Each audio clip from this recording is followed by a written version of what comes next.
New Sales Simplified by Mike Weinberg. I'm reading this book for the second time, and let me share with you my favorite ideas from this book. So let's go straight to my first bookmark, and it's in the introduction, and it's about what this book is about. This book is about acquiring new customers. So if we go back to the cover, new sales is about acquiring new business. What happens today in most sales roles, salespeople, they have lots of responsibilities. We look after existing customers. We attend lots of sales meetings. We do account management. We do networking. We do lots and lots of things. But what Mike Weinberg is saying, that all of us in sales and all of us in business development, the CEOs of small startups, small business owners, all of us, we have to go and chase new business. We cannot rely on referrals. We cannot rely on networking as the one and only source of business. We have to go and chase new sales. And that's what this book is about. It's about why and how to chase new sales. So again, it's about acquiring new customers. Let me go and look, and after that, let me just go straight to, hold on, just too many things here. I want to go only to my bookmarks. Yep. 1 second. So chapter 5, right, straight into how to do it. There are several chapters about whys. There are chapters, first few chapters there about why we fail at new business development. But let's go straight into how to do new business development. And the first important point from Mark Weinberg is that we have to reach out to the right people. I made a separate video on this, but there was a case when someone reached out to me and their message was totally screwed. They were really selfish in their message and everything else. They didn't do good messaging, but they reached out to the right person. They reached out to me about the subject that I cared about. And because of that, I was very eager to respond because that was something relevant for me. And what happens in business development, in acquiring new business, the first thing that we need to do is not to buy a list. We're not spraying and praying and spraying and praying, trying to reach to everyone.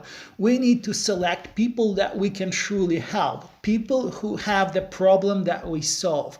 If we put that work, this is an opportunity. Mark Weinberg says that this is an opportunity for us to be strategic. It's an opportunity for us to select people that we can truly help. And if we select those people, our chances of success go through the roof immediately. By being strategic, selecting the right people, we increase our chances of success at new business development, again, by selecting the right targets. So, and again, this chapter is about how to do it. So let's see what's next. Now, this is something, again, really, really important. Most important sales weapon. And Mark Weinberg calls it sales story. The first time I read this book, I didn't really understand what sales story is. But let me tell you what sales story is. Okay, so what sales story is what we are, what we do, who we help, what problems we solve, and how we solve it. And where you're gonna see this thing going wrong in terms of sales story is that when you receive a cold email or when you hear a salesperson talking about us, right? They say, we have a great company. We have all this history. We have all this amazing products with amazing features. Us. We do this, we do this, we do this. And a customer listens to that and they're like, so what? What's in it for me? So that is the biggest mistake that I've made when I was starting my sales career. I see clients that I coach when we start working. I see like that's the first reason why their new sales business development doesn't work. Their sales story is focused entirely on them and not on their customer. So what Mark Weinberg says is that for yourself inside of your sales organization, or if you are a CEO, a business developer, if it's just you or like small team, you have to create that sales story, who you help, what problems you solve. And Mike Weinberg goes into details how to make that story customer centric, how to come from the perspective of solving customers' problems with your product or service. And what's the beauty of sales story and the beauty of this chapter is that once I kind of clarified my sales story, from this sales story, it's really easy to do everything else, because this sales story, very easy. It's not something you show to your customer, but when you write in cold email copy, you just take your sales story and you convey it in a cold email. When you call in a customer, when you're doing cold calling, sales story, again, it's your weapon, it's in your arsenal. You take a part of your sales story or entire sales story and you deliver it as your sales message. Again, it's about customer, it's about their problem, it's how we solve that problem. So all sales efforts are based on that sales story. So sales story as a sales weapon. Now let's look at my next bookmark. Let's see what else. Ooh, your friend the phone. Now let's just see what Mike Weinberg doesn't say here. He doesn't talk about cold emails, and perhaps because he's old school, or perhaps at the time when the book was written, this book is somewhat oldish, right? He doesn't talk about cold emails. Cold emails work magic. They don't require as much effort as the phone. So I feel like there should be a chapter here about cold emails, especially if we're talking about new business development. Most of the new business development these days is done with cold emails. Now, so that's what's not here. But again, if you have a good sales story, you can easily craft good cold emails, and there are lots of other sources where you can learn how to do it. Now, let's skip to the phone. The main premise, the main conversation about cold calling, does it work or it doesn't? And Mike Weinberg explains it exceptionally well. Look, if you don't do it, it doesn't work. If you don't know how to do it well, it doesn't work.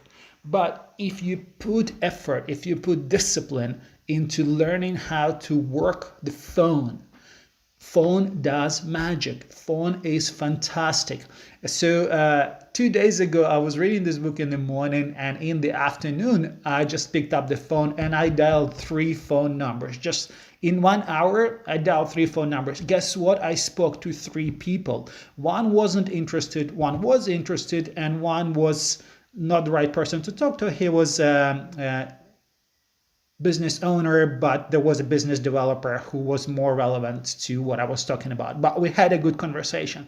So guess what? In just 1 hour, I had 2 extensive conversations, and I got 1 no from a person. But and the reason it took me 1 hour, because I actually spoke to people. I learned about their problems. I explained them how I could help by just picking up the phone and calling them. It's really that straightforward. So cold calling works. Look, I still hate it. Mike Weinberg also says that he hates it, but he has to do it because it works. I hate it. Yesterday, I had another cold calling session. I spent half an hour procrastinating before I picked up the phone and called. So we hate it, but cold calling works. It's magic, and we have to learn how to use it. So that's chapter 9. Let's see what else I've got here.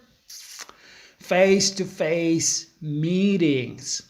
Again, here the main message of this chapter 10, is that the goal of first meetings is to do discovery, to learn about customers and learn about their problems. We have to know how we can help them before we offer something. And the biggest mistakes that sales reps do at this stage is that, again, they prepare a presentation. There's a separate chapter in this book about presentations. They prepare a presentation, they start rambling about themselves, their products, all these features, without figuring out what customer really wants. So face-to-face sales call, first of all, it's about customer, about their problem, then about your solution. Let's see if I've got, I think there is another bookmark here. Yeah, again, so here a little bookmark here. We want to learn about them and their business. God gave you 2 ears and 1 mouth for a reason, and that's the percentage you should use them. When you are talking, you're not learning. So ask questions, listen, speak less. This is how you're going to win business. Another massive point here is that something that I started with is that we have lots of responsibilities. Most sales reps, they look after lots of different things. I used to be an account manager. I had to see existing customers, look after orders that were not delivered, deal with our customer service, attend all of those sales meetings, prepare quotes, RFPs, proposals, and prospecting, reaching out to new customers was one of my responsibility, but was not the only responsibility. Now, as a business owner as well, there are lots of responsibility, lots of hats I need to wear, and prospecting is something I have to do, but it's not the one and only thing. And what Mike Weinberg says is that, look, we postpone prospecting, we avoid prospecting, we never default to prospecting, and as a result, we do not do prospecting, we do not develop new business. So then he offers a magical solution that works. I'm using it, everyone's using it. Who does new business development? It's time blocking. Time blocking, it's time in my calendar where I say, okay, this hour or these 2 hours in the day, I do one thing and one thing only. I reached out to new people. So for me, I have this 1 hour time block when I'm doing cold calling, and then I have another 2 hour time block when I'm creating a list of people that I want to reach out to. Now, those are some of my favorite ideas. From the book, there is lots of other great ideas. And look, I'm reading this book for the second time. I feel like I need to read it for the third time, especially the chapter about sales story. I think I still have a lot of work to do on that front to polish my sales story. So I'm probably in 6 to 12 months, I'm going to read this book for the third time. It's a great book packed with lots of wonderful materials. If you are doing business development, if you are a business owner, and you have to sell yourself, it's a must read. If you are a sales rep who have to develop new business, or you believe you could benefit from developing new business, it's a must read. So guys, pick it up, read it. It's the classic. And for those of you who think that you guys could benefit from, you could use some help with business development or with sales, I'm happy to chat with you. So and my details will be below in the video description.